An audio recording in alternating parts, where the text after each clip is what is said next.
1981년 3월 6일 한 여성이 살인 혐의로 법정에서 재판을 받고 있던 범인을 향해 8발의 총알을 발사합니다. 범인은 7발의 총알을 맞고 많은 피를 흘리며 그 자리에서 사망했고 여성은 바로 체포됩니다.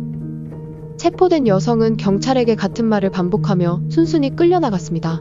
I did it for you, Anna. I did it for you, Anna. For you, Anna. 이 여성은 당시 독일에서 많은 주목을 받았던 마리안느 바흐마이어입니다.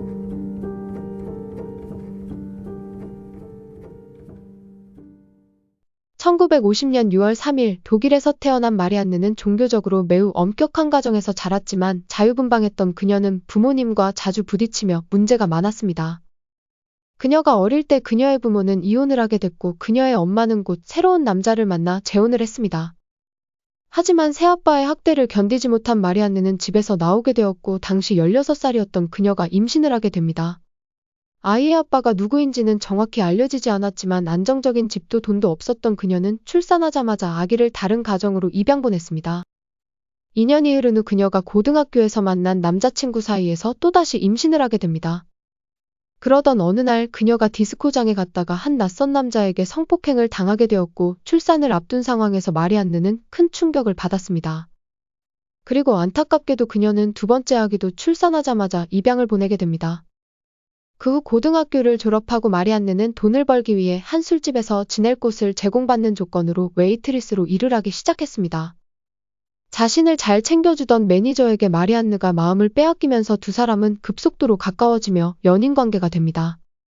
그리고 얼마 후 두 사람 사이에 아기가 생겼지만 아빠가 될 준비가 되지 않았다며 그녀의 임신이 반갑지 않았던 남자는 결국 그녀를 떠납니다. 1972년 11월 14일 그렇게 마리안느는 세 번째 딸을 홀로 출산하게 되었고 그녀의 이름을 안나라고 지었습니다. 이전에 입양을 보낸 딸들에게 죄책감을 느끼며 살아왔던 그녀는 안나만큼은 자신이 꼭 양육하기로 결심합니다. 1980년 5월 5일 그날 아침 8살이 된 안나가 학교를 간다며 집을 나섰습니다. 하지만 전날 밤 엄마 마리안느에게 혼인한 것에 서운함이 아직도 풀리지 않았던 그녀는 학교로 가지 않고 주변을 서성이며 시간을 보냈습니다. 마리안느가 일을 마치고 집에 돌아왔을 때 저녁 시간이 한참 지났음에도 안나는 집에 없었습니다. 이전에도 혼인했을 때 친구네 집에 늦게까지 있다 온 적이 있었던 그녀가 그날은 집에 들어오기 싫어 친구네 집에서 아예 자고 오려는 것이라고 생각하며 마리안느는 크게 걱정을 하지 않고 기다렸습니다. 다음 날 아침에도 아무 소식이 없는 안나가 걱정되기 시작한 마리안느가 친구들에게 연락을 해 확인했지만 지난밤에 안나를 본 사람이 아무도 없다는 것을 알게 되었고 불안해진 그녀가 바로 실종 신고를 합니다. 한편 그 시각에 한 여성이 지역경찰서를 찾아가 자신의 약혼자가 어린 여자아이를 살해했다며 신고를 합니다.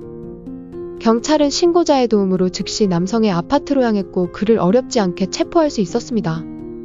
놀랍게도 그는 마리안느와 같은 동네에 살며 정육점을 운영하던 클라우스라는 35세의 남성이었고 살해를 당한 여자아이는 바로 안나였습니다.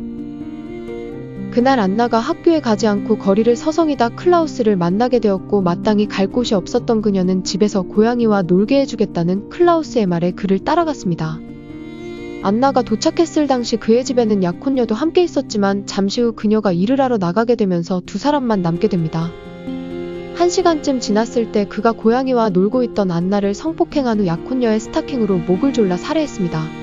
그리고는 그녀의 시신을 골판지 상자에 넣고 배수로 앞 웅덩이에다 유기했습니다. 그날 밤 클라우스는 약혼녀에게 그 사실을 모두 털어놓았고 경찰에 절대 신고하지 말라며 부탁했다고 합니다. 조사 결과 클라우스는 성범죄 전과가 있는 범죄자였습니다. 두 건의 성범죄 혐의로 유죄 판결을 받은 그에게 검찰 측은 치료시설에서 무기한으로 지내거나 약물과 화학물질 주사를 통해 성충동 절제 치료를 받는 두 가지 방안을 제시하며 한 가지를 선택할 수 있도록 했다고 합니다. 클라우스는 두 번째 옵션인 성충동 억제 치료를 받는 것을 선택했지만 추후에 엄격한 절차나 정기적인 검사는 이루어지지 않았으며 그 결과 끔찍한 범죄로 이어져 또 다른 희생자가 발생하게 된 것입니다. 1981년 3월 클라우스의 재판이 시작되었습니다. 그날 재판에서 클라우스는 안나에게 부분적으로 책임을 떠밀며 그녀가 자신의 중요 부분에 먼저 손을 가져다 댔고 1마르크를 주지 않으면 그 사실을 소문내겠다며 협박했다고 주장했습니다. 법정에서 범인의 진술을 지켜보던 마리안느는 8살의 어린 딸을 상대로 말도 안 되는 주장을 펼치며 진술하고 있는 그에게 극도의 분노를 느끼게 됩니다. 세 번째 재판이 있던 날, 마리안느가 트렌치코트를 입고 법정으로 향했습니다. 그리고 법정 안으로 들어서자마자 주변 경찰들이 그녀를 제지할 틈도 없이 순식간에 코트 안에서 총을 꺼내고는 클라우스를 향해 8발의 총알을 발사했습니다. 마리안느의 충격적인 행동은 그날 미디어를 통해 대중에게 불길처럼 퍼져나갔으며 그녀를 동정하며 그녀의 무죄를 주장하는 여론이 압도적이었습니다. 사건이 일어나기 전날에 딸을 혼낸 것이 너무도 후회된다며 눈물을 흘리는 그녀의 인터뷰는 세상 모든 부모들의 가슴을 울렸습니다.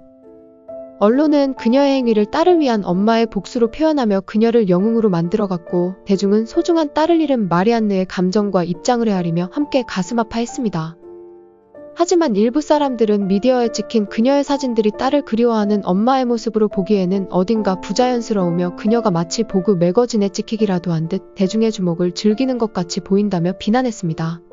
살인은 어떤 상황에서도 정당화될 수 없다며 그녀를 기소해야 한다고 말입니다.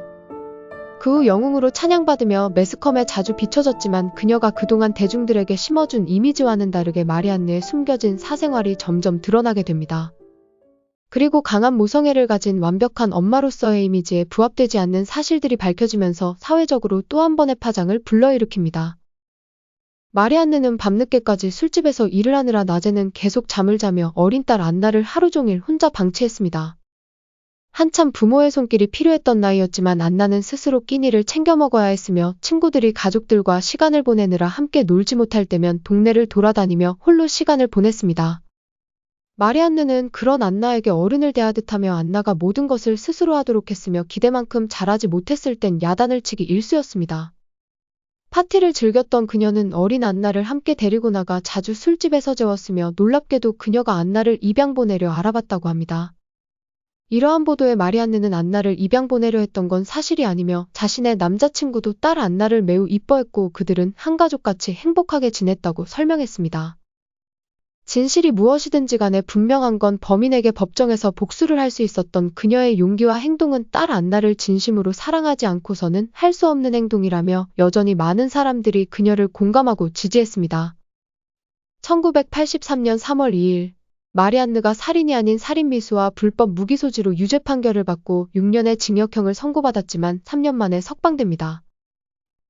그녀는 자신의 일대기에 대한 판권을 슈테른 잡지사에 돈을 받고 넘겼으며 그 대가로 받은 돈을 법률 비용에 사용한 것으로 알려져 있습니다. 자유의 몸이 된 마리안느는 얼마 후에 교사로 일을 하고 있던 한 남성을 만나 결혼을 했고 두 사람은 함께 나이지리아로 이주했습니다. 그곳에서 그들은 행복한 부부로 잘 지내는 듯 보였지만 5년 동안의 결혼 생활을 끝으로 두 사람은 각자의 길을 가기로 합니다. 그로부터 약 2년 후인 1994년 그녀가 44세의 나이로 췌장암 진단을 받게 됩니다. 독일 리벡에 위치한 병원에 입원을 해 투병 중이던 마리안느는 자신에게 남은 시간이 많지 않다는 것을 알고 있었습니다. 그러던 어느 날 그녀가 루카스 마리아라는 기자에게 연락을 해 자신이 살아있는 동안의 마지막 몇 주를 촬영해달라며 요청을 했고 그렇게 얼마 후 46세의 나이로 세상을 떠났습니다. 그리고 생전에 말해오던 그녀의 부탁대로 자신의 딸 안나 옆에 묻혀졌습니다. 평탄치 않았던 비운의 인생을 살다간 마리안느의 이야기는 독일에서 다양한 다큐멘터리의 주제로 사용되었으며 영화로도 제작돼 많은 관심을 받았습니다.